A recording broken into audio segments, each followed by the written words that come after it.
You're right, Gangrene UK. You're joining us for episode 51. I'm joined by James, Kane, and Fraser. Thanks for coming on, guys. No worries, man. How are we all feeling with our free agency so far? James, how are you feeling? Yeah, no, feeling pretty good. I think we filled a couple of needs, before the draft. Just still plugging in holes. There's still, getting the rebuild going. So yeah, nice. What about you, Fraser? How are you feeling on it? Yeah, you can't be disappointed with it, can you? He's filled a lot of holes in. He's built that O-line up even more by bringing in Tomlinson. He's got two good tight ends, and you can't really complain. I thought he's done quite well. There's a few ones in there I wouldn't have brought back, like maybe Feeney. I don't rate him at all, but I suppose at the price that they're getting these guys, it's good depth in it. Aye. What about you, Kane? How are you feeling on it all? Yeah, I love the whole fill-in. Hoping we can go best player available in the draft. Yeah, I mean, mock drafts are all over at the minute as well, so I'm not even sure what we're talking availability. Now, I'm a little bit the opposite on Feeney because I see his value as the backup centre. Yeah. And I would sit him on the bench all year to be that backup centre or a backup guard just in case. And after last year with injuries and whatnot, I feel better with Feeney than I would as bringing in a 5th or 6th rounder, if I'm honest. No. At least I know I'm going to get a crazy mullet who can can a beer. And if somebody started Zach at a hockey game, Feeney's going to kick their head in. So we know he's safe. I mean, I think when we start talking free agency, guys, bury us. Are we all happy? I mean, I know the last time we all spoke, we all had numbers. I think mine and yours, Fraser, were about the same, where we said we'd go about 7.5, and we got him for, I think it was 5.5 or 6. Yeah, but it's a lot less than that when you look at the first year of the 2-year deal. Is it a 2-year deal? I think it was. Yeah, I think it's 2 years. Yeah. I think when you look at the first year deal, it's only like 2.5 million. I think something quite low. So when you look at, I think is it 2.5 million this year and then 8 million next year, 8.5 million next year. But there's a get out there as well. I know it's definitely low this year in terms of base salary anyway. Yeah. What's your feelings on it, Kane? And I'll check his thing as we're going. Yeah, I thought it'd be more than what we did get him for. Like, you can't complain at that price. And we've actually retained a solid returner for once after the last time. Dj Reid, I think his name was. Yeah. Well, so this year his cap number is 3.7. Yeah. Only 1 million's guaranteed, 2.7 bonus, and his 1 million base salary. Next year it's 5.5 base, 500,000 guaranteed, and the rest all roster base. Yeah. His cap hit. Yeah, I mean, it's dead money of 3 million if we cut him at the end of this year, but I don't see us cutting him. He's got value on a 2-year deal. I can't see it because we were projected to have 115 million next year. Now, if you take that 40 million off of that, 45 million for the guys that are on more than a 1-year deal, you're still looking at like 65, 70 million there. So there's going to be no reason whatsoever to get rid of him. And I think, to be honest, I know he's mainly a returner, but for that price, to bring somebody in, an outside guy goes down. If we do go and get an outside guy in the draft and say Moore slides into the slot and one of them gets injured, that Moore can slip into the outside and Berrios can start in the slot. Yeah, if Moore gets injured, he can just slip straight in. So it's quite good to have a good player available as basically a backup. But yeah, he's made some great catches as well. And he's only going to get better with Zach. the more time they spend together. You can see it, and they're like best mates already, aren't they? It reminds me of Tom Brady and Edelman a little bit, so it does. They've got just that in bromance. reverse. yeah, they've got that bromance going on. So hopefully that can those can help. Those t-shirts. I'm gonna get one saying Kane is good. So obviously we signed a few others back. Dan Feeney, we mentioned, Flacco, Joyner. We got McDermott, Coleman, Parks, Shepherd. They're all just solid re-signs. Mike White, Jeff Smith, Elijah Riley. I mean, some of these guys like Borden, Pinheiro will probably go during camp. But all in all, I think we signed back who we expected. Yeah. Slightly a little bit gutted on Foley, Fatakasi, but I think it was right time for him to move because he didn't really beat out rankings last year. Yeah, I think when you look at the people we've got in the roster as well that they're expecting, so you've got Rankins, and you've got Marshall in there who we don't really know much about yet, that could potentially be a starter in a year or two. And then for the cost, and they brought in what's his name? The guy from the 49ers. Solomon Thomas. Yeah, Thomas can slip. He I think he played the majority of the season at Raiders last year as a DT. So when you've got players in the price that he can come in for, you can see why Foley was let go, to be honest. The money. Yeah. I mean, it was a good player why we had him. Yeah, I mean, it's a different scenario. If you've not got somebody like Quinn and Williams there as well, it's a different story because he's your number one guy in the middle there. Yeah. But with Quinnen still there, and still Quinnen probably going to get paid at the end of this year, I think it was probably the right call. It's a shame. It is a shame, but at the end of the day, you can't pay everybody. Yeah, absolutely. I mean, I'm quite glad Blake's gone to the Texans. Just going to put that out there. So let's go on to some of the new guys. Shall we start with tight ends? You love a tight end, don't you? That planned the whole time. Every second of these are just planned out in my head. They never go the way I want them to, but it's put out. So yeah, we brought in two, Coughlin and Huzama. Now, when we spoke about this, we all had our favourites, right? Obviously, everybody knows mine was Mike Gesicki, which we all knew he was never going to hit the market. But Uzama was one that was mentioned by all of us, I think. Yeah. As, you know what, I'd pick him up because he's been decent. What are your thoughts on him, James? I'm pretty happy with it, to be honest. He definitely came on in that second part of the season, and I know he didn't play in the Super Bowl. I think he got injured, but his playoff run was great from what I remember. Loads of big catches, so yeah, that big weapon for Zach. So I like it. Yeah, so he got 49 receptions, 493 yards, and 5 TDs, which I think if we had our tight ends together for 4 years, we don't have that. Yep. And that's in a team where they've got top wide receivers, like 3 top wide receivers, and they had Nixon as well. Yeah. So. How are you on the old pickup from the Bengals phrase? Yeah, it was a good one. I was very much on the draft route, which was probably still well, but probably not quite as early.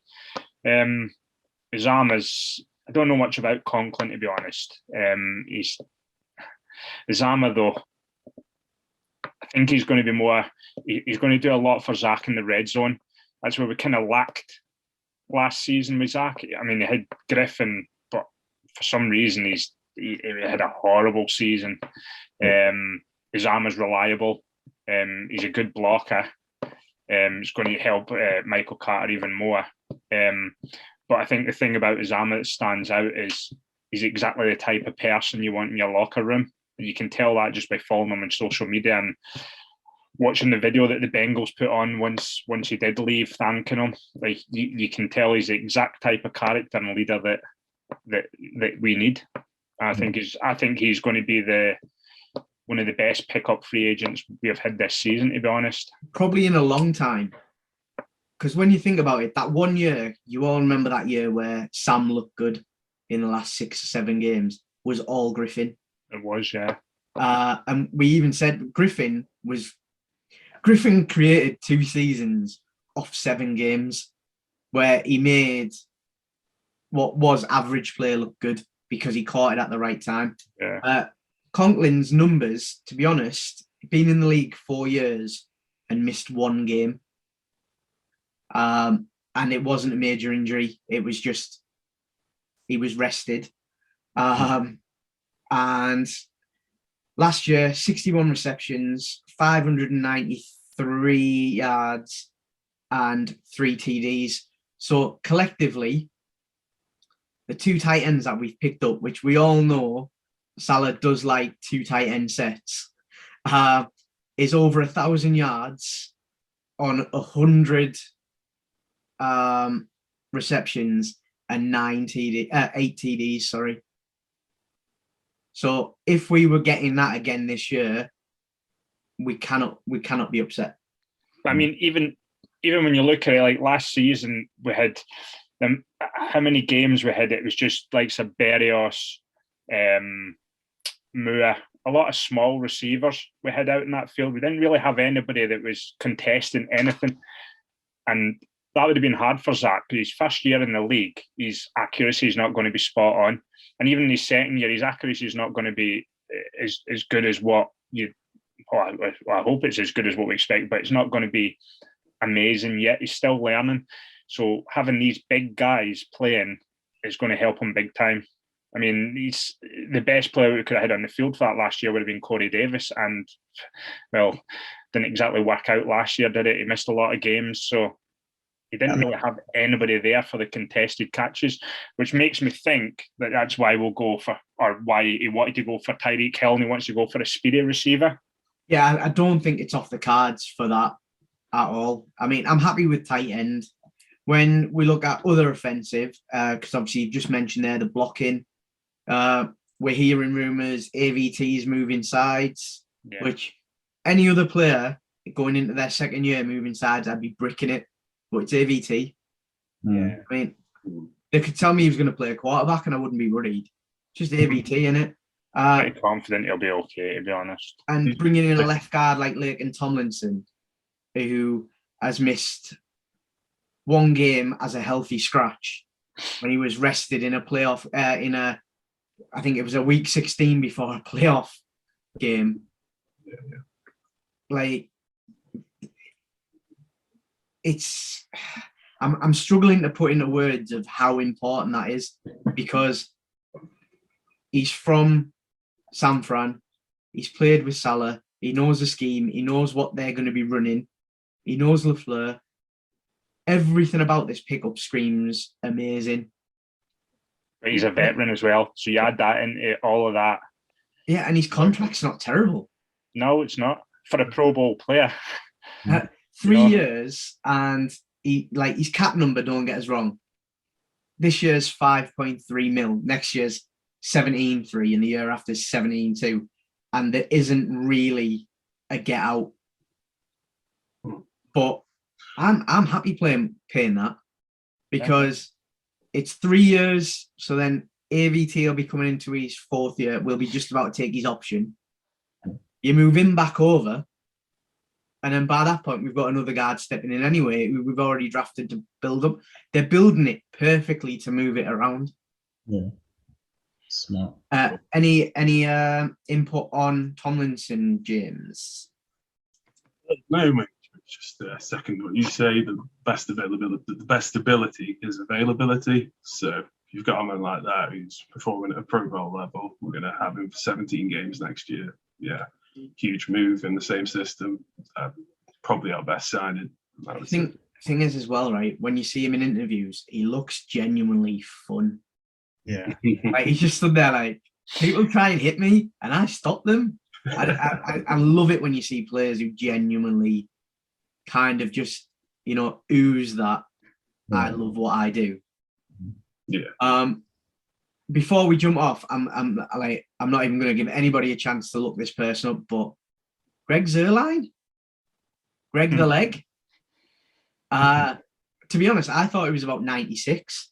Yeah, I thought he was a lot older than what I think I seen it, but I couldn't remember. What is it? Is it like 34 or something? I think you're about bang on there. I'm just gonna get it because it feels like he's been about as long as likes Adam Vinatieri was. Yeah, but to be fair, I feel like Zerline and Vinatieri were like that. I feel like they got drafted at the same time and played together the whole time. When you think back like card collecting and stuff like that, you don't get many kickers in the packs, but they've always been about. He's been good though. It was only last year that he dropped his game a little bit last year. Apparently, I spoke to a few Dallas fans that I know, and he wasn't as great as what he should have been. He cost him quite a few games apparently with the kicks at the end of the game or just missing extra points and stuff. But it reminds me a bit of Nick Folk. Kind of similar happened with us. We let him go, and look at him now. He's just like had the streak there of something ridiculous of so many attempts without missing. Mm-hmm. So it could be the same kind of situation. I mean, my thing is with it, he's got a history of being able to kick, and everybody goes, "Oh yeah, but he's always injured." He's only missed 7 games in like 9 years.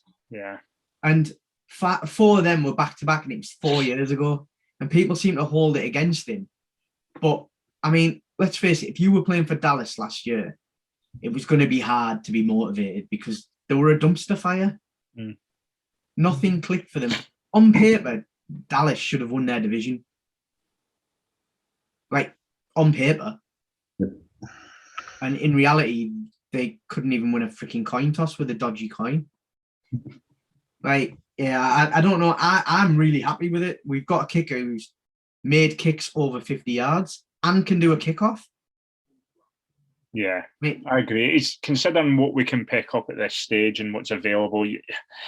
Listen, all the best kickers are not going to be available. I mean, Koo was available there, but I think he got like 5.5 million a year, and there's nobody going to pay that right now for a kicker. So do you know what the guaranteed salary is on Zerline? Probably 200,000. Kane, do you want to guess? Because I feel like you were pointing at something there. You had a point. I was pointing at you're the one that would pay loads for a kicker. I would pay every penny for a kicker. Oh, I'd have paid for Koo 100%, but I just don't think Joe was going to do that. There's just so many jokes with Koo. Like, it's just great. I mean, he's one of the best in the league. I'm surprised he never. $750,000 is Zerline's cap guaranteed, and it's going to come out at just under 2 mil. And you're like, you know what? We probably wasted that bringing kickers in and dropping them last year. Yeah. But like you say, you all know I'm a fan of a kicker. He's got great length. He's got a bald head though. Streamlined, and even with the helmet on. So what I'm thinking next, guys, is that we move on to some defense. So we brought back a few in safety and things like that, but what are we thinking wise for the new guys? So is Whitehead new, or did we bring him back? No, Whitehead. He was on right? But we went through that many safeties last year. I can't keep up with who we've got at safety. No, he was a starter for the Bucks.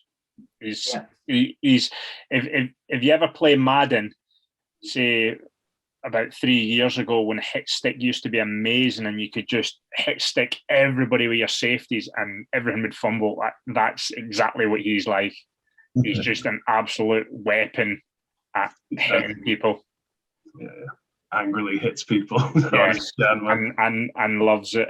Well, he does it. Yeah. Well, he does it legally. I mean, I like the signing because he's only 25. he's a great pickup. He's underrated,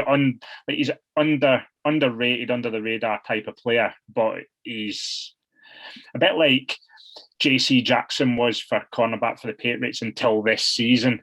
He was very good, but he was very under the radar. I think Whitehead's very similar, to be honest. How are you feeling about him, Kane? It's another Holyfield, isn't it? Pair him with Joyner. I don't even know if you need to draft a safety if Joyner actually plays. Yeah, and then you've got Pinnock and you've got Davis as well, and Parks and Riley. Smart signings, and like he's just signed all the smart positions. I mean, last year he had technically 14 negative plays, which was 5 tackles for loss, 1 QB hit, and 8 pass deflections.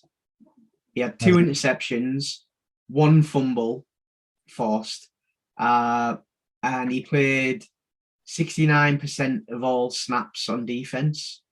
Mm. He missed 3 games injured. But all in all, his numbers over the last few years, I mean, he's done 60 tackles, 16 assisted this past year. The year before, he got sacks as well as the tackles for the loss, QB hits, and deflections. I mean, he has been literally constant in giving numbers. It's quite a good move at safety, I think. Let's look at Jordan. Sorry, just done Jordan. DJ Reid next. DJ Reid, 4 years experience in the NFL, probably 2 as a starter at the Hawks, but did spend 2 at San Fran, I believe, when Salah's system was there, and he was there. So yeah, good experience. Played on a pretty bad team last year, but still got some good numbers and. That was so polite. God awful team last year, but yeah, no, I think it's a good move. We definitely needed corners, so hopefully we can grab one of those starter spots for us. How are you feeling on it, Kane? I sent the interview about Salah talking about it, and he was saying like he feels bad for letting him go from San Fran to Seahawks. Because they didn't think he was as good as he was. And then he's just proved them completely wrong while he's been at Seahawks. And now he's back with him. So you can't complain at that, really. No. I've not seen that one. I'm quite happy with that. What about you, Fraser? Yeah, Kane just stole my limelight there, because that's what I was going to lead on to about how Salah was saying he wasn't good enough and didn't give him his chance, but then says how happy he was to see how much he had matured and how much he had progressed as a player, and from what he'd seen over the last few years, knew that he was going to be a top player in the league. I think what's more interesting about it, though, is there's quite a few things that have not been talked about with Reid. So obviously coming for the Hawks, it'd just be such a good story to him to turn out being a better player. I know it's a slightly different position than Jamal Adams, but it would turn out great for us to pick up somebody from the Hawks that is going to be better for us, hopefully, than what Jamal was, because there's no denying Jamal was a good player for us. But the second thing I look at it is all the Jamal hassle and all the things he was saying about the Jets and how his mental health was suffering, playing for a team that had no passion, no desire to win. This is a guy that's played in the same team as Reid for the last 2 years, and Reid came straight to the Jets, had no issues accepting a contract. It wasn't about the money, because the money's not. Seahawks offered a similar price apparently, and just he wanted to go. So I think that shows a lot when people talk about why would players want to go here, why would players want to go there, but this player was treated like this. I think it goes to show that whatever Jamal was saying in the locker room, probably dissing the Jets, no player listens to. Players don't listen to what other players are saying about other franchises, which I found quite interesting, that he'd want to come to us when he was working day in, day out, and the same kind of area as Jamal as such. Yeah, I mean, the way the Seahawks use their backs and safeties anyway is kind of hybrid. They move them around a little bit and they try and show different looks. But I don't know. I like what I'm hearing about this, like going full circle. I'm a big fan of players who've had a bit of movement early. I like that kind of underdog, bit of chip on the shoulder. I mean, he's 26-year-old, so he's a couple of years younger than me. Doesn't have the injury history of me. Doesn't have a DUI hanging over his head. But that's self-inflicted because May's agent deferred the hearing to the point where you knew the Jets were going to let him go anyway. So it was just his way of getting off the team. And you know what? Fair play. Like, they were there at a bad time. So I can't hate on Jamal for not liking playing under Adam Gase, who completely misused him. Now, this is probably the same as what we're looking at with Reid. His first 2 years, he was misused, but they got rid of him quicker than we did Jamal. Then all of a sudden, he's gone under a system that's quite aggressive, the way we're going to play. Because that's one thing about Carroll's defense, is it's quite aggressive. Yeah. It tries to be. It just doesn't have the pieces anymore to be aggressive. And now he's come back into a defense that's all about hitting the quarterback. So I think the Reid pickup is brilliant, coupled with the Whitehead. I'm actually feeling quite good about that young and veteran mix at the back. It's going to look so different this year. Like, I still think you're going to get a pick in the top first 4 picks. I still think there's going to be someone back there added, whether it's a safety or another cornerback. I think it'll be corner, if we're being honest. Yeah, I think it'll be one. I feel comfier with corner because I think as much as, well, I mean, obviously me and you have talked about it. We've all talked about Hamilton. He's a good player, but I think it is a reach at 4. Yeah, definitely. If he's at 10, it's a different story, depending on what you've done beforehand, whether you've traded for if you've traded for a wide receiver and not used the first round pick and you get an edge at 4, then and Hamilton falls to 10, then it's maybe a different story then. It might be considered, but I could see it more being a Briska or a how you pronounce your name, Petrie or Peter or whatever he's called. I think you could see one of them coming in, to be honest, at the back there. It's a tough one because the cornerbacks, when you look at our cornerbacks with Reid just being added, you can see Reid's the cornerback 1 there. I know the talk's Hall's cornerback 1, but I think Hall's still maybe a year or 2 away from being that number 1. And he spent a lot of time injured. He's done really well when we drafted him to recover from his injuries and show what he's shown. It's been hard because he's had nobody on the opposite side, so he's been put down as the cornerback 1, and it's been a struggle for him because all teams were doing was kept switching their wide receiver 1s to the other side, and it was just ripping us to pieces. So it's a funny one. It's a funny one with the corners because this time last year we were saying, well, the system we're going to run, you can make an average corner look very good. And I do have a slight fear that that's kind of what we did with Hall. Yeah. And then more so towards the end with like when we played Guidry in the slot corner, we made him look very, very good because of what we put around him. But something that I think I've mentioned it on a few videos, and I know we've talked about, a lot of the time we play with an extra corner and 1 less linebacker to throw kind of a little bit of a mix in on it.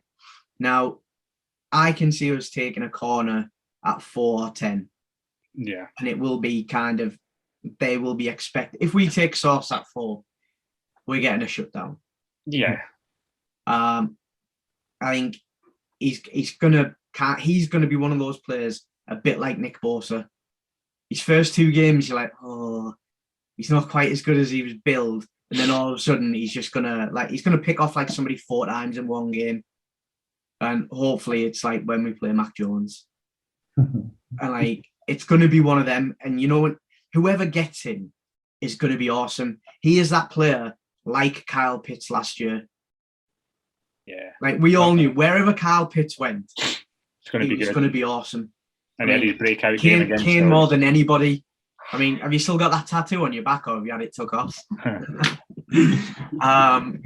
But then, obviously, the big chat about everything with the draft was edge or corner, edge or wide receiver. Edge is always coming up, and then we go and sign Solomon Thomas, who I like as a player.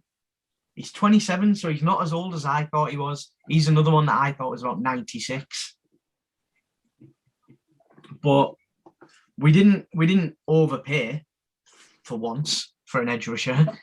So it's looking like Lawson is back next week, which brilliant news. Mm-hmm. Then you're going to have Thomas. You're going to have JFM swapping in and out. Yep. You got Jacob Mars, who we just signed as well. Is it Jacob? Yeah. No, Martin. Jacob Martin. So we've got a lot of players. I'm starting to look at right, and I'm not saying we're not going to pick edge, but I think they're looking going, the two edge that we want are gone at 4. Yeah, I think so as well, yeah. And then they're probably now looking, is there an edge in the 3rd or 4th round where we can put them in behind Lawson and maybe develop them, kind of like what we wanted to do with Zuniga, but seems to be a little bit slower than we want with him. But I've got a feeling Zuniga's going to move inside this year because he's put weight on. He's not quite as fast as we want him off the edge. And he played a bit inside at college. Where are you sitting on the edge rusher, James? Oof. So yeah, it is a tough one. It is a tough one. I'm still thinking receiver. Realistically, you can probably still get some good ones at 10, but I'm thinking like Atlanta's got no receivers, neither has the Giants. So there's a couple of teams which could take some of those names off. So, see, with the Giants, it's an interesting one for me because I'm sitting there thinking Kenny Golladay looked good before he got to the Giants. He was better than he was last year. I mean, I don't think he had a catch, but he had Daniel Jones throwing to him. So if the Giants take a QB, which people are talking, all of a sudden you go, well, that means they're comfortable with Golladay because they've got him on another 3 years because they give him a 4-year deal. They don't have a get out because it's the Giants and that's not the way they work. So a lot of that for me on the Giants needing wide receivers is if they are set on Danny Jones, who is, I think he's on for a lot of money next year. Yeah. I don't know. What are you thinking, Kane, with this whole edge rusher? Do we do it? Do we not? I think this class is like the deepest edge class we've seen in so long. So I don't see the point in taking it so high. But I see why people want it because it's not the best position depth. But then again, we've just signed 2 edges, and then we've got Wilson coming back, and JFN's on a big deal. So I think really you need to get the interior more than edge. Right. So I'm not going to say we're not going to do it. I'm comfortable if we don't. But only, I think if Hutch or Thib are there, you've got to look. I have concerns about Thibodeau. I've voiced them. Everybody knows them. The worst thing I did last year was watch Oregon because if he was in the draft last year, at this point, I would say pick him without a shadow of a doubt. The same as Olive. I think Olive is going to tear the league apart. He's going to be exactly like St. Brown was. But I don't know. I'm looking at edge and thinking we could roll with that and be dangerous, especially if we upgrade. If we take corner and then all of a sudden we've got Hall, we've got Sauce, and then maybe a couple of the others that we've added, like Reid, all of a sudden you're looking like, oh no, well, that's pretty good. Then you've got Whitehead and Joyner at the back, and then you're like, well, actually, that secondary's pretty strong. Like last year, like we had a base team and then we added to it in the draft and free agency. But this team, we've got more than a base team, and we're just adding onto it, Lord. Yeah. So then we'll go to you, Fraser, on the edge class. I think every single Jets fan, including myself, are reading too much into this whole edge thing. I agree with you. What you're saying is the people we've picked up who can play inside and outside gives us more flexibility. And what I think is quite telling is it's going back to wide receiver, is the fact that Joe is actively trying to trade for a wide receiver. Now, he's trying to trade for a wide receiver without using any first-round picks, because let's be honest, he goes out there and gives Seahawks pick 10, we're getting Metcalf. It's as simple as that. The reason it's not happening is because I don't think Joe wants to do it. And that reason is because he's got a backup for the whole edge. I think he'll take an edge in the first 2 picks. I think he will.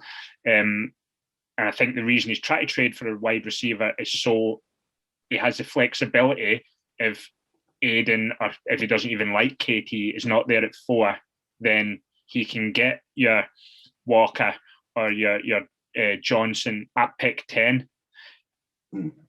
That would mean, and I think going back to the cornerback, that Sauce would be the pick at 4, 100%.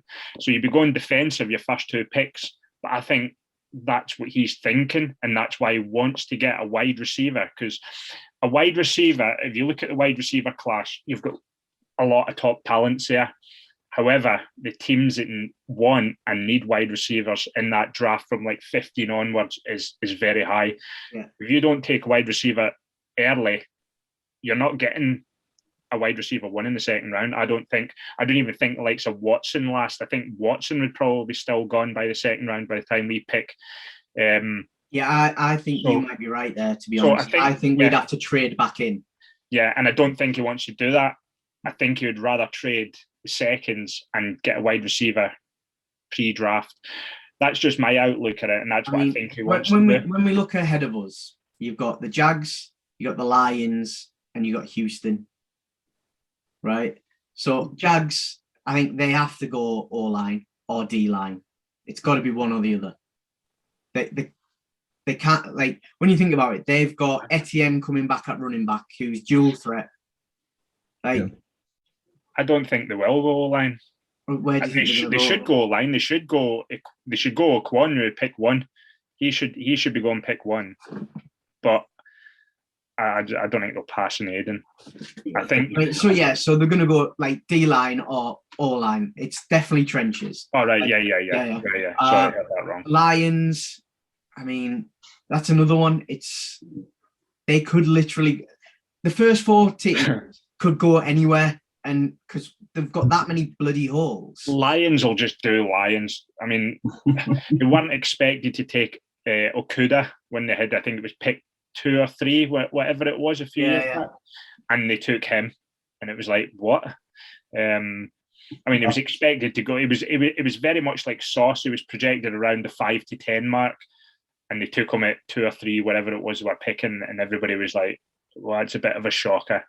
They're very similar to the Giants, and going back to what you said about the Giants, I think everybody's mock draft will change in the next 2 weeks, because Giants will have to announce whether they're taking Daniel Jones's 5th-year option or not, and that's going to be so telling to what they are going to do.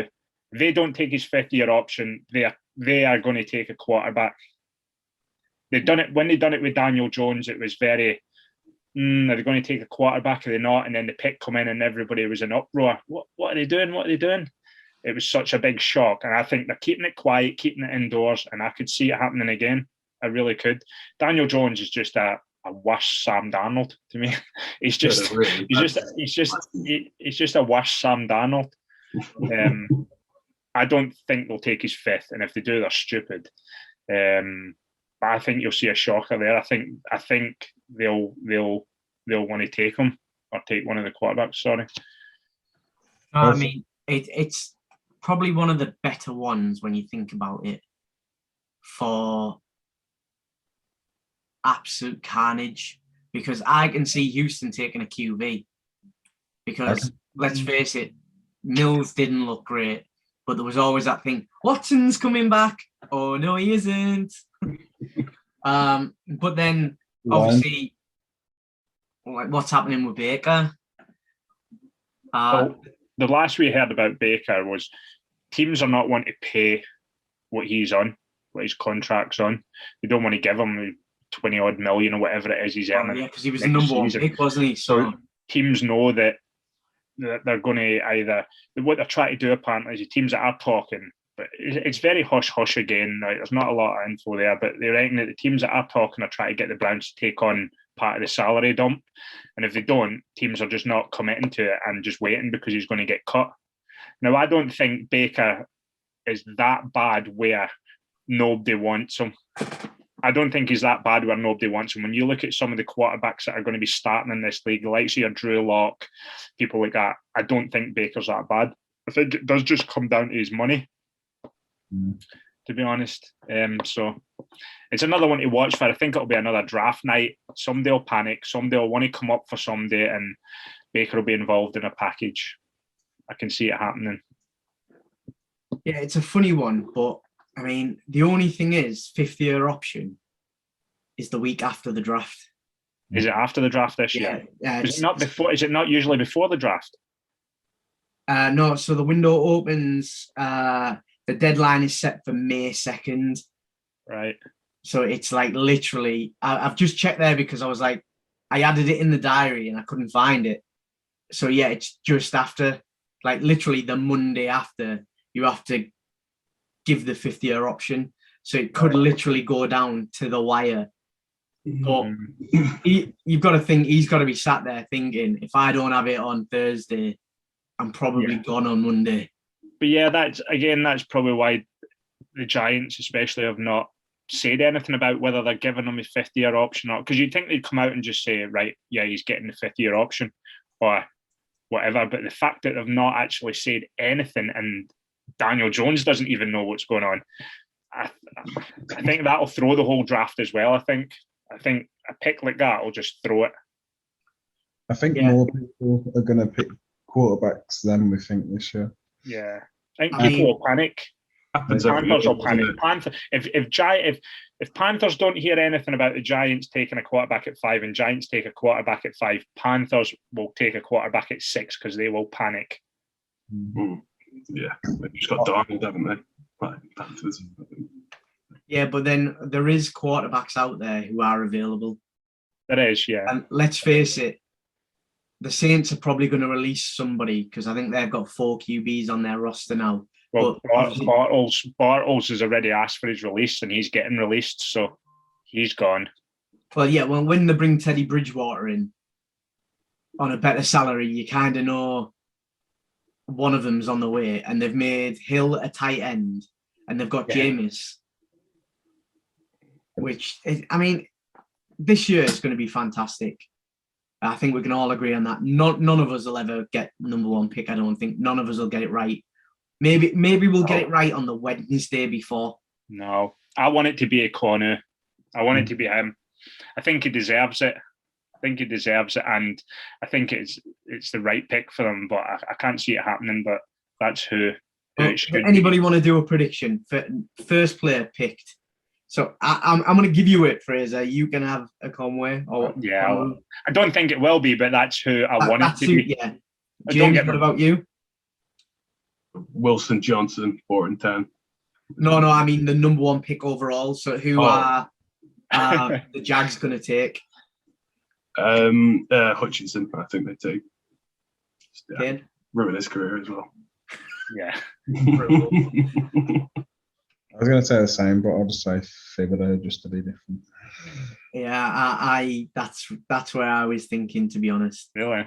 But I also wouldn't be surprised, just because it's the Jags, if they went Jordan Davis. Yeah, because when you think about it, before they got Urban, they were all about dirty defense. And you put that man in the middle, that's causing a lot of issues. Whoever it is will be traded in 3 years anyway, so it doesn't really matter who they pick up. Absolutely. That point. Well, guys, it's been epic catching up on free agency, and we will be back very, very soon, guys, with some more occurrences. Stay tuned, give us a like, give us a follow, give us a share, subscribe, give James some work to do, and we'll see you soon.